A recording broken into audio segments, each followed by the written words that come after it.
সেখানে কোনো মাযহাবের কথা বলা হয় না। আর আমি নিজেও দীর্ঘ 34 বছরে কোনো দিন মাযহাবের কথা বলিনি। আমি মাযহাবের পাতা পড়ি না। এই পাতা নিয়ে আমি কোনোদিন আলোচনা করা প্রয়োজন মনে করিনি। আমাকে যখন জিজ্ঞাসা করা হয়েছে যে হানাফি মাযহাব মানা যাবে কি না, তখন আমি উত্তর এইটা দিইনি। আমি বলেছি, বিচারের মাঠে যদি আল্লাহ তাআলা ইমাম আবু হানিফা রাহিমাহুল্লাহকে জিজ্ঞাসা করেন যে তুমি কি জনগণকে বলেছিলে যে তোমাকে মেনে চলে যেন জনগণ, বোঝা যায়নি কথা। যদি আল্লাহ ইমাম আবু হানিফা রাহিমাহুল্লাহকে বিচারের মাঠে জিজ্ঞাসা করেন যে ইমাম আবু হানিফা তুমি কি জনগণকে বলেছিলে যে আমাকে মেনে চলো, তো তখন তিনি কি বলবেন? তখন তারই বা কী হবে, তখন আপনার কি হবে? আমি এইটুকু উত্তর দিয়ে ছেড়ে দিয়েছি, পরের প্রশ্নে গেছি। আমার জীবনে আমি কোনোদিন জাতিকে ধর্মের নামে ফাঁকি দেওয়ার চেষ্টা করিনি। নিজে কি করলাম দীর্ঘ সময় ধরে, এতে সফলতা অর্জন করব এটা আমার মনে হয় না। আরও কিছু আমল করলাম প্রতিষ্ঠানগত, এতে আমি বিচারের মাঠে সফলতা অর্জন করব এটা আমার মনে হয় না। তবে আমার একটা জিনিস সবসময় সাহস ও জোরালো গতিবিধি বিরাজ করে, সেটা হলো এই, ধর্মের নামে আমি জাতিকে কোনোদিন ফাঁকি দিইনি। জাতি যেটুকু মানছে ওখান থেকে যদি আমি বিচারের মাঠে কিছু পাই তা আমি এ দিয়ে সফলতা অর্জন করব ইনশাআল্লাহ। এইটুকু আমার সাহস কাজ করে। বাকি আমারটুকু যদি সমান সমান হয়ে বাঁচতে পারি তাহলে আলহামদুলিল্লাহ। বিচারের মাঠ বড় কঠিন, কবর যত কঠিন কিয়ামত তার চেয়ে অনেক কঠিন। কিয়ামতের মাঠ যত কঠিন জাহান্নাম তার চেয়ে অনেক অনেক অনেক বেশি কঠিন। আমি কি দিয়ে বুঝাই আপনাকে কিয়ামত কত কঠিন? মানুষের ঘামের মধ্যে মানুষ সাঁতার কাটবে, এটা কি হতে পারে? কেউ কারো ব্যাপারে সহযোগিতা করতে পারবে না, কথা বলতে পারবে না। লা তামলিকু নাফসুন লিনাফসিন শাইআ ওয়াল আমরু ইয়াওমাইদিন লিল্লাহ। সেদিন কোনো মানুষ কোনো মানুষের কোনো উপকার করতে পারবে না, একচ্ছত্র মালিকানা আল্লাহর হাতে থাকবে। কবর যত কঠিন কিয়ামত তার চেয়ে অনেক বেশি কঠিন। কিয়ামত যত কঠিন জাহান্নাম তার চেয়ে অনেক অনেক অনেক বেশি কঠিন। কি দিয়ে বুঝাই জাতিকে জাহান্নাম কত কঠিন? তারপরেও মানুষ সম্ভবপর চেষ্টা করুক। পরের কথা, যেহেতু জাতিকে আমি কোনোদিন ফাঁকি দিইনি, কলমেও ফাঁকি দিইনি, যেসব বক্তব্য দিয়ে থাকি সাধারণত সেগুলো সবটাই পাওয়া যাবে উপদেশ বইয়ে। উপদেশ নামে একটা বই আছে। এত পরে এসে নামাজের উপরে সলাতের উপরে বই লেখার প্রয়োজন ছিল না। তো অনেকগুলি বাংলা বই পড়ে আমার মনে হলো যে আমিও সলাত শিক্ষার জন্য, নামাজ শিক্ষার জন্য একটা বই লিখি। সম্ভবপর তাতে চেষ্টা করব আল্লাহ এবং রাসূলের কথা দিয়ে পূর্ণ করা। সেখানে কারো কথা থাকবে না, মর্মে সলাতের উপরে বই আছে।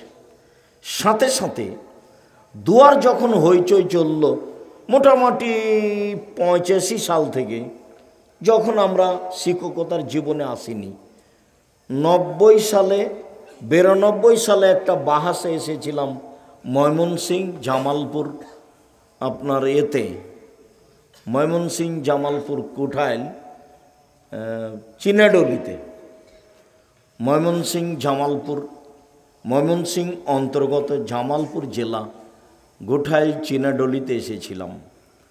লোকজন বেশ ভালো আলেম ছিলেন, ভদ্রতার অভাব ছিল না, তারপরেও শেষ পর্যন্ত ফলাফল ভালো ছিল না। আমি ওই সময়ে 22টা বাহাসে উপস্থিত হয়েছি, 1-2 করে, কোনো বাহাসের শেষ ফলাফল ভালো দেখিনি। যার কারণে আমি আর কোনো দিন বাহাসে যাই না, ওই পাতা আমি আর ছিঁড়ে দিয়েছি। ওর ফলাফল ভালো নয়। আমি দোয়ার বইয়ে 16টি স্থান উল্লেখ করেছি হাত তুলে দোয়া করার। আমি হাত তুলে দোয়া করার পক্ষে, তবে আপনার মতো নয়। রাসূল সাল্লাল্লাহু আলাইহি সাল্লাম যেভাবে দোয়া করেছেন সেটাতে আমি চেষ্টা চালিয়েছি। তাতে আমি 16টি স্থান উল্লেখ করেছি যে এই জায়গাগুলিতে আল্লাহ রাসূল হাত তুলে দোয়া করেছেন। তাতে দলবদ্ধ একটা জায়গা পাওয়া যায় পানি চাওয়ার জন্য। মাঠে যদি হয় তাহলে উল্টা হাতে, আর জুমা মসজিদে খুতবা চলাকালীন যদি হয় তাহলে সোজা হাতে, সবাই মিলে। বাকি ব্যক্তিগত ব্যাপার। তাতে আল্লাহ রাসূল বলেছেন কেউ যদি হাত তুলে দোয়া করে তাহলে আল্লাহ তার খালি হাত ফিরিয়ে দিতে লজ্জা পায়। আমি কেমনে তার খালি হাতটা ফিরিয়ে দিই? ও যা চাচ্ছে সেটা দিয়ে দিলাম। এই নিয়ে আবার শেষে কথা আসবে মর্মে আপনার বাড়িতে আরও 5 জনের বাড়িতে, আপনাদের মসজিদে আইনে রাসূল সাল্লাল্লাহু আলাইহি সাল্লাম দোয়া অধ্যায় বইটি থাকবে। এটা আমার ঐকান্তিক দাবি। এই দাবি আপনাকে পূরণ করতে হবে। আপনার যদি হিংসার কারণে সময় পার হয়ে যায়, জবাব আমাকে দিতে হবে না, আপনাকে দিতে হবে। তবে আপনাকে এই কথা মনে রাখতে হবে, যেটা আমি শতদিন শতবার বলেছি, জাতির যদি রাস্তাঘাট করে দিতে না পারি, জাতির যদি স্কুল কলেজ করে দিতে না পারি, জাতিকে চূড়ান্ত সঠিক ধর্ম দিতে পারবো ইনশাআল্লাহ। ধর্মের ব্যাপারে জাতিকে ফাঁকি দিয়ে পরকাল হারাতে রাজি নই। বাংলা ভাষায় একটা পত্রিকা লেখা হয় জামিয়া সালাফের পক্ষ থেকে, তার 12 জন খালি মুফতি আছে। তারা বড় বড় বিদ্বান। বোর্ডে ফতোয়া পাস না হলে সেটা পত্রিকায় আসে না। হুমসি খালি সেই পত্রিকায় ফতোয়া চলে আসবে, এইটা কোনোদিন হয়নি। তার নাম আল ইতেসাম পত্রিকা। বই অবশ্যই নিয়ে যাবেন, অনুকূলে না হলে একটা আল ইতেসাম পত্রিকা নিয়ে যাবেন। আপনি না পড়লে আর কেউ পড়বে। আজকের আলোচনা রাতের সালাত। 5 ওয়াক্ত সালাত আদায় করবেন, এ কথাই ঠিক। মানুষের জীবনে সবচেয়ে জরুরি কাজ, মানুষের জীবনে এর চেয়ে কোনো জরুরি কাজ নেই। সেটা হাইকোর্ট হোক, সেটা জজ কোর্ট হোক, সেটা মা মারার জন্য জানাজা হোক, বা সেটা কোনো আপনার হাসপাতাল হোক আর কোনো জায়গা হোক। মানুষের জীবনে সবচেয়ে জরুরি কাজ হলো 5 ওয়াক্ত সালাত। এর চেয়ে মানুষের জীবনে কোনো জরুরি কাজ নেই। মানুষের একটা জিনিসের সাথে আপোষ চলে না, সেটা হলো সালাত। এই ছেলে কম রাখো। মানুষ একটা জিনিসের সাথে আপোষ করতে পারবে না, সেটা হলো সালাত। হজের সাথে আপোষ চলে, যদিও হজ ফরজ। এবছর যাব না, সামনে বছর যাব, এই যে হলো। জাকাতের সাথে আপোষ চলে। আচ্ছা, জাকাত তো সামনে মাসের 15 তারিখে মিল খায়, আজকে দিয়ে দিলাম, চলে। 10 দিন পরে হিসাব নিকাশ করে দিলাম, চলে।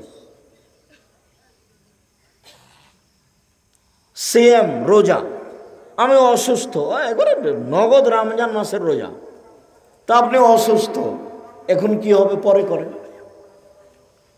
তাহলে সেমের সাথে আপোষ চলে, অথচ সেটাও ফরজ। কিন্তু সালাত এক ব্যতিক্রম ইবাদত, যে অজু করে সালাত আদায় করতে হয়। তো পানি নেই বলে তায়াম্মুম করে, তো মাটি নেই তো তায়াম্মুম ছাড়াই, অজু ছাড়া তায়াম্মুম ছাড়াই। কেবলার দিকে মুখ করে সালাত আদায় করতে হয়, তো কেবলা বোঝা যায় না এমনিতেই। দাঁড়িয়ে সালাত আদায় করতে হয়, তো দাঁড়িয়ে থাকা যায় না, তো বসে থাকা যায় না, তো শুয়ে। পরিষ্কার কাপড় পরে সালাত আদায় করতে হয়, তো পরিষ্কার নেই, তো অপরিষ্কার কাপড়েই। বলে পরিষ্কার অপরিষ্কার কোনো কাপড়ই নেই, কারণবশত উলঙ্গ হয়ে আছেন, তবু সালাত আদায় করতে হবে। ব্যতিক্রম ইবাদত। আপোষ বলে কোনো জিনিস নাই। এই ছেলে, ওই যে ছেলেটা পাশ দিয়ে হেঁটে চলে যাচ্ছে, আপনি দেখতে পান না? ওকে এগুলো কথা বুঝবে? ওকে বোঝানোর চেষ্টা করেন, বসানোর চেষ্টা করেন। আর এই যারা দায়িত্ব পালন করছে, বাইরে যে 2 জন দাঁড়িয়ে কি গল্প করছে, কেউ যেন গল্প না করে। দয়া করে আপনি আমাকে আপনার প্রয়োজন দেখাবেন না। এখন অনেক পথ অতিক্রম করে এসেছি আপনার জন্যই। আপনি এখন আপনার প্রয়োজন আমাকে দেখাবেন, এটা আমি চাই না। আপনাকে আমি ভালোবাসি, এ কথাই ঠিক। এরকম নোংরা আচরণ ঘৃণা করি, এ কথাও ঠিক। একবারে চুপচাপ বসে থাকবেন, আপনার কিছু না কিছু উপকার করবই করবো ইনশাআল্লাহ। যদিও আমাদের আলোচনা আব্দুর রহিমের আলোচনার কাছাকাছি নয়, অনেক দূরে, তারপরে আপনার কিছু উপকার করবো ইনশাআল্লাহ। বলছিলাম মানুষের জীবনে কিছু পাওয়ার আছে, মানুষ জীবনে বিপদ আপদ আছে। মানুষের জীবনে পাওয়ার যেমন আছে, বিপদ আপদ তেমন আছে। এর জন্য মানুষ রাতে সলাত আদায় করবে, হয় তাহাজ্জুদ না হয় দুই রাকাত সলাত আদায় করে তার কথাটা আল্লাহকে বলবে। উনি শোনার জন্য প্রতীক্ষমান আছেন। চলেন যাই রাতের সলাত। আবু হুরায়রা রাদিয়াল্লাহু তাআলা আনহু বলেন, রাসূল সাল্লাল্লাহু আলাইহি ওয়াসাল্লাম বলেছেন, মান কামা বিআশরি আয়া লাম ইউক্তাব মিনাল গাফিলিন। কেউ যদি রাতে 10 আয়াত পড়ে তাহলে তার নামটা অলসের মাঝে লেখা হবে না। যারা পরহেজগার রাতে ইবাদত করে তাদের তালিকায় লেখা হবে। অমান কামা বিমিয়া আয়া কুতিবা মিনাল কানিতিন। আর যে ব্যক্তি রাতে 100 আয়াত পড়বে তার নামটা লেখা হবে যারা পরহেজগার তাদের তালিকায়। অমান কামা বিআলফি আয়া কুতিবা মিনাল মুকান্তিরিন। আর যারা রাতে 1000 আয়াত পড়তে পারবে তারা জীবনে সর্বোচ্চ পরহেজগার যারা তাদের তালিকায় তার নাম হবে। প্রচুর নেকির অধিকারী হবে সে। রাসূল সাল্লাল্লাহু আলাইহি সাল্লাম অত্র আয়াতে রাতে সালাত আদায়ের জন্য এবং আয়াতগুলি উল্লেখ করলেন। 10 সমান এই, 100 সমান এই, 1000 সমান এই। উমামা বাহিলি রাদিয়াল্লাহু তাআলা আনহু বলেন, রাসূল সাল্লাল্লাহু আলাইহি ওয়াসাল্লাম বলেছেন, আলাইকুম বিকিয়ামিল লাইল ফাইন্নাহু দাবুস সালিহিনা ক্বাবলাকুম। পৃথিবীর মানুষ, তোমরা রাতে সালাত আদায় করতে শিখো। অবশ্যই রাতে সালাত আদায় করা অতীতের নবী রাসূল সিদ্দিক সোহদা পরহেজগার মানুষের কাজ। রাতে সালাত আদায় করা কোন সব মানুষের কাজ? নবী রাসূল সিদ্দিক সোহদা পরহেজগার মানুষের কাজ। পরহেজগারিতা ছাড়া, রাতে সালাত আদায় করা ছাড়া পরহেজগারিতা লাভ করা যাবে না, ভালো ফল অর্জন করা যাবে না। কুরাইব রাদিয়াল্লাহু তাআলা আনহু বলেন যে কুনতু আবিতু মা নবী সাল্লাল্লাহু আলাইহি ওয়াসাল্লাম ফাতাইতু বিওয়াজহি ওয়া হাজাতি। আমি একদা রাতে রাসূলের সাথে ছিলাম, তো আমি ঘুমানোর পূর্বেই তার কাছে অজু আর অজুর পানি ও মেশক আর অজুর পানি নিয়ে আসলাম। তো অজুর পানি আর মেশক দেখেই তিনি খুশি হয়ে গেছেন। খুশি হয়ে আমাকে বলছেন, সালমা শেতা, তোমার মন যেটা চাই সেটা আমার কাছে চাও। খুব খুশি। মালিক কর্মচারীর উপরে খুশি হলে এভাবে বলে, যার জন্য কর্মচারীকে প্রস্তুত থাকতে হয়। আহমদ জি, তো কুরবানির সময়, ঈদের সময় বলছে, আহমদ কি নিবি রে? যা নিবি তাই দিব। মোহাম্মদ নেই, মোহাম্মদ নেই, মোহাম্মদ নেই। জি কি বলছিলেন? তোকে দিয়ে হবে না রে, তোকে দিয়ে হবে না। সামনে মাস থেকে তুই আর আসিস না, তোকে তো পাওয়াই যায় না। এলো দুটার ফল। তো পানি আর মেশক না উপস্থিত। তো আল্লাহ রাসূল বলছেন, চাও কি চাও? তো সাহাবী বলছেন, আস আলোকা মুরাফাকাতাকা ফিল জান্নাহ, জান্নাতে আপনার সাথে থাকতে চাই। তখন সাহাবী বলছেন, আমা গায়রা যালিক, না না এটা নয়, এটা নয়, অন্য কিছু চাও, এটা নয়, অন্য কিছু চাও। তো তো সাহাবী বলছেন হুয়া দাকা, সেটাই চাই। তখন আল্লাহ রসুল বলছেন আইনি বিকাসরাতি সুজুদ আলা নাফসিক, তাহলে তুমি বেশি রাতে সালাত আদায় করে আমাকে সাহায্য করো, আমাকে সাহায্য করো। আমার সাথে এমনি থাকা যায় না, আমার সাথে থাকতে চাইলে আমাকে সহযোগিতা করতে হবে। বলেন তো কি সহযোগিতা করতে হবে? রাতে সালাত আদায় করতে। তবে তিনি ভিন্নভাবে তার সাথে থাকার কথা উল্লেখ করেছেন। তাতে তিনি বলেছেন আনা ওয়াকাফিরুল ইয়াতীম, কেউ যদি এতিমের লালন পালন করে সে আর আমি জান্নাতে একসাথে থাকবো, এই কথা বলে ফাসারা বিসাবাব আল ওস্তা অফাররাকা বাইনাহুমা, তিনি তর্জনী এবং মধ্যমা আঙ্গুল দিয়ে ইশারা করে দেখালেন আর দুইটার মধ্যে একটু ফাঁক রাখলেন। দেখো, কেউ যদি এতিমের লালন পালন করে সে ব্যক্তি আর আমি জান্নাতে এভাবে থাকবো।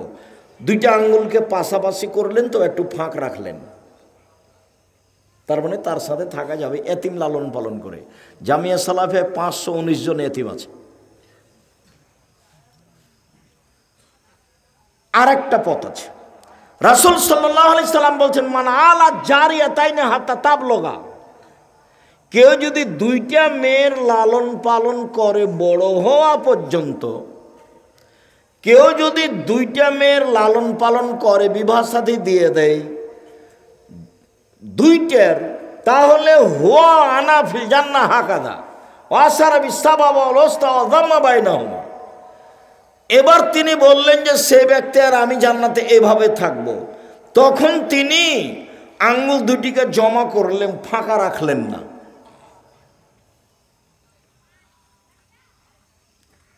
তার মানে দুইটা মেয়ের লালন পালন করলে ও আর আল্লাহর নবী জান্নাতে একসাথে থাকবেন। এই জন্য মেয়ে জন্ম নিলে মন খারাপের কিছু নেই। যদিও একটা দুইটা তিনটে মেয়ে হলেই মা চাচি খালা ফুফু সব উল্টে গেছে। ধর্মের সাথে তো আর কারো সম্পর্ক নেই। আবার বলছেন মানে আলা সালাসা বানাত, কেউ যদি 3টি মেয়ের লালন পালন করে তো কুন্না লাহু সিত্রান মিনান নার, ওই মেয়ে আর ওই বাপের সাথে অন্তরাল হবে। মেয়ে জাহান্নাম এবং বাপের মাঝে, ওরা থাকবে মাঝে, ওইদিকে থাকবে জাহান্নাম আর এদিকে থাকবে বাপ, ওরা মাঝে আছে। ওরা আল্লাহকে বলবে আগে আমার বাপকে জান্নাতে দিতে হবে, তারপরে কোনো কথা। খুব শক্ত অবস্থানে যাবে মেয়েরা, অন্তরাল 3টের। তো মধ্যখানে অন্য কথা এসেছে যে উনি বললেন যে জান্নাতে আপনার সাথে থাকতে চাই। তো আল্লাহ রাসূল বললেন আমাকে সাহায্য করো, তাহলে আমি তোমাকে নিয়ে থাকতে পারবো। তখন বললাম যে আরো 2টা পথ আছে, যেই পথে রাসূলের সাথে জান্নাতে থাকা যায়। তার একটা পথ কি বলেন তো?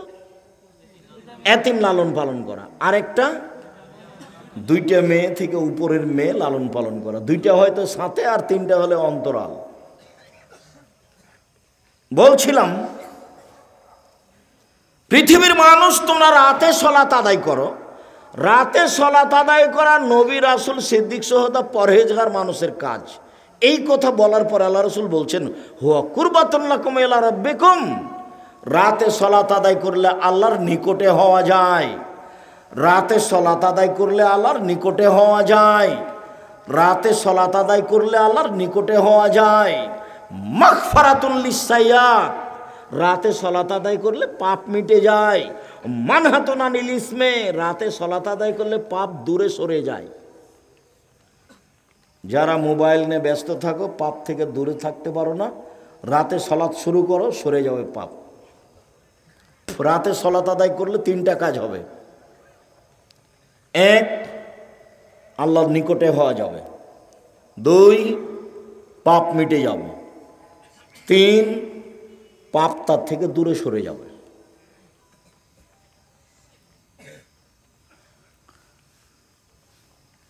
আবু মালিক আশআরী রাদিয়াল্লাহু তাআলা আনহু বলেন রাসূল সাল্লাল্লাহু আলাইহি ওয়াসাল্লাম বলেছেন, ইন্না ফিল জান্নাতে গোরাব ইরা যাহিরুহা মিন বাতিনিহা বাতিনুহা মিন যাহিরিহা। নিশ্চয় জান্নাতে এত উন্নত মানের ঘর রয়েছে যার বাহির থেকে ভিতর দেখা যায়, ভিতর থেকে বাহির দেখা যায়, খালি টক টক টক টক করে ঝকঝক করছে। সাহাবীগণ বললে মান হাজিহি, এত দামি ঘর কে পাবে? অন্য বর্ণনায় এসেছে আল্লাহ, আল্লাহ তাআলা সেই দামি ঘর তৈরি করে রেখেছেন এক লেমান আলানাল কালামা, যার স্বভাব নরম, যে মানুষকে অপমান করে না, যে মানুষকে গালিগালাজ করে না, যার স্বভাব নরম, চালচলন ভালো, সে এই দামি জান্নাত পাবে। দুই, অতামা তোয়ামা, যে গরিব মিসকিন ফকির মিসকিনকে খেতে দেয় সে এই জান্নাত পাবে। তিন, অতাবা সিয়ামা, যে নফল সিয়াম থাকে, বৃহস্পতিবার সোমবার সিয়াম থাকে। আজকে ছিলেন? সামনে সোমবার থেকে শুরু করবেন, বলেন ইনশাআল্লাহ। শাবান মাসে বাৎসরিক রিপোর্ট পেশ করা হয় আল্লাহর কাছে, পাপ নেকি। কোন মাসে? শাবান মাসে। তো আমাদের নবী মুহাম্মদ সাল্লাল্লাহু আলাইহি সাল্লামের জানা ছিল না সেই দিন কোন দিন, যার কারণে তিনি প্রথম শাবান থেকে সিয়াম থাকা শুরু করতেন, একবারে 20-25 পর্যন্ত চলতো। আজই হতো রিপোর্ট, আজকে হতো রিপোর্ট, আজকে হতো রিপোর্ট। সাহাবী বলছেন যে আপনাকে শাবান মাসে যত সিয়াম পালন করতে দেখি, অন্য মাসে তো দেখি না কেন? তো আল্লাহ রাসূল বলছেন, আরে শোনো, শাবান মাস রজব ও রমজানের মাঝে তুরফাউল আমাল ইলা রাব্বিল আলামিন ওয়া নাউহিব্বু ইরফা আমাল ওয়া নাসাইম, বাৎসরিক রিপোর্ট পেশ করা হয় শাবান মাসে। আমার মন চাই আমিও শাবান মাসে সিয়াম থাকি, যাতে করে আমার রিপোর্টটা আল্লাহ দেখতে পাই সিয়াম অবস্থায়। না দেখো, এই যে আমার রিপোর্ট দেখো, সিয়াম অবস্থায় দেখো, আমি এটা চাই। তো জানা ছিল না সেটা কোন দিন। কিভাবে ভারত বাংলাদেশ পাকিস্তানের এক শ্রেণীর আলেম ওলামা জেনে নিলেন সেদিন নাকি 15 শাবান। তাই তারা কলকারখানা, অফিস আদালত, কোর্ট কাছারি, শিক্ষা প্রতিষ্ঠান সব কিছু বন্ধ করে রাতে গোসল করে আতর গোলাপ মেঘে 15 সিয়াম পালন করে। ভুল হিসাব, ফিরে আসতেই হবে। জোর করে ক্ষমতা দেখিয়ে গলাবাজি করে ধর্ম প্রচার করে কোনো লাভ নেই। হাদিস অনুবাদ করতে হবে, দেখাতে হবে। জাল হাদিস পেশ করে 15 শাবান দেখায় কোনো লাভ নেই। কত হাদিস নেবেন একটানা 15 পর্যন্ত? আর যদি সাপ্তাহিক রিপোর্ট ধরতে চান তাহলে বৃহস্পতিবার আর সোমবার, বৃহস্পতিবার আর সোমবার।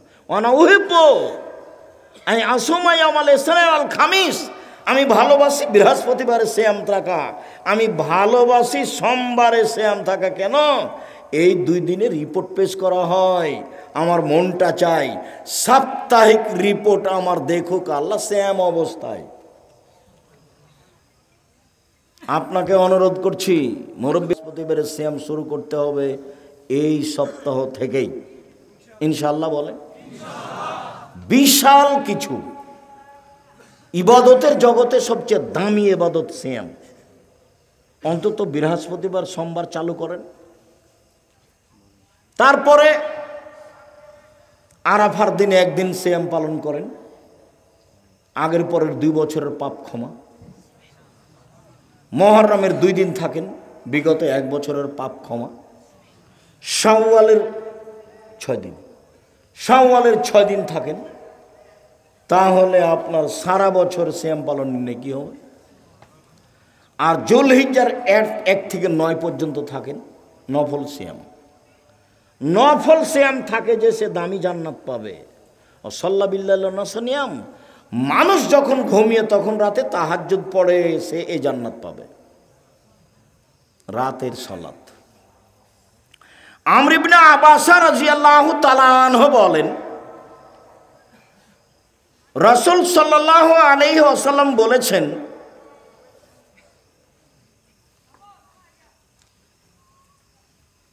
আকরাবুর রব্বু মিনাল আবদে প্রতিপালক সবচেয়ে নিকটে হন মানুষের দাস দাসীর ফি সুলসিল আখির, রাতের 3/2 পার হওয়ার পরে। রাতের 3/2 পার হওয়ার পরে আল্লাহ সবচেয়ে মানুষের নিকটে হন। তো রাসূল সাল্লাল্লাহু আলাইহি সাল্লাম বলছেন, শোনো, মানিস্তাতা মিনকুম, তোমাদের কেউ যদি পারে যে এই সময়ে মানুষের সাথে সাথ দিয়ে ইবাদত করবে, তো ফায়াকুন সেজন্য হয়। এই সময় রাতে সালাত আদায় করতে শিখো। আপাতত রাতে সালাত আদায় করতে হবে, কথাটা সংক্ষিপ্ত করলাম। কখন? রাতের 3/2 পার হওয়ার পরে। আবু হুরায়রা রাদিয়াল্লাহু তাআলা আনহু বলেন, রাসূল সাল্লাল্লাহু আলাইহি ওয়াসাল্লাম বলেছেন, এনজুল রাব্বু ইলা সামাই দুনিয়া হিনা ইয়াবকা সুলসুলাইল আখিরা। রাতের 3/2 যখন পার হয় তখন আল্লাহ তাআলা সপ্তম আকাশ থেকে প্রথম আকাশে নেমে আসেন। নেমে এসে বলেন, মায়া দুনি ফাস্তাজিবা লাহু, কে আমাকে ডাকে আমি তার ডাকে সাড়া দিব। মায়া সালানি ফাউতিয়াহু, কে কি চায়, যে যা চায় আমি তাকে তাই দিয়ে দিব। মায়াস্তাগফিরুনি ফাগফিরালাহু, কে ক্ষমা ভিক্ষা চায় তাকে ক্ষমা করে দিব। ওয়াল্লাযীনা ইয়াবিতুনা লিরাব্বিহি সুজদান ওয়া কিয়ামা, যারা দাঁড়ানো অবস্থায় এবং সিজদা অবস্থায় রাত অতিবাহিত করে। অবিল আসারে হুম ইয়াস্তাগফিরুনা, আর যারা শেষ রাতে আল্লাহর কাছে ক্ষমা ভিক্ষা করে।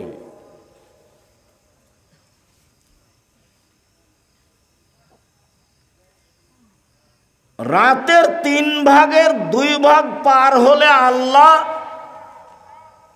সপ্তম আকাশ থেকে প্রথম আকাশে নেমে আসেন। ভোর পর্যন্ত বলেন, যে যা চায় তাকে তাই দিব,